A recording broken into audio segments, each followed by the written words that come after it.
So what do you do if there is an issue with the appraisal? Let's give an example of you purchase a house for $450,000 and the appraisal comes back and it's $425,000. Now what do you do?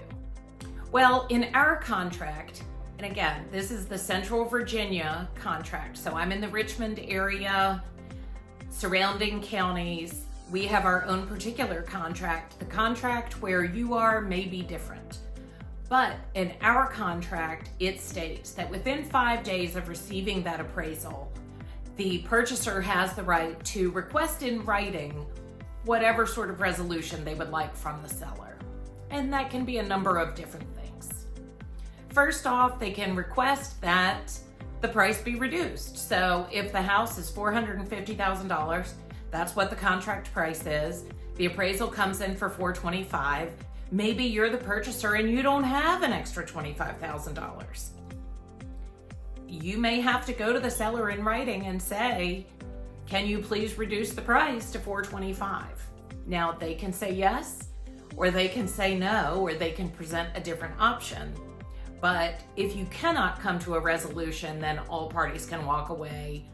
No harm, no foul. Another resolution might be that, say you're in a competitive situation when you wrote the offer for $450,000. There were a number of other offers. You do have the cash to back it up. And you say, oh, rats, the appraisal came in at $425,000, but we really want the house. We feel like it's worth $450,000. It's worth $450,000 to us. And we're willing to throw an extra $25,000 in there to bridge that gap. Obviously, you need to have $25,000 extra dollars.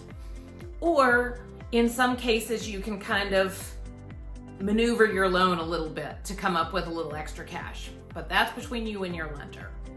So the buyer can actually pay the cash difference. The lender doesn't care.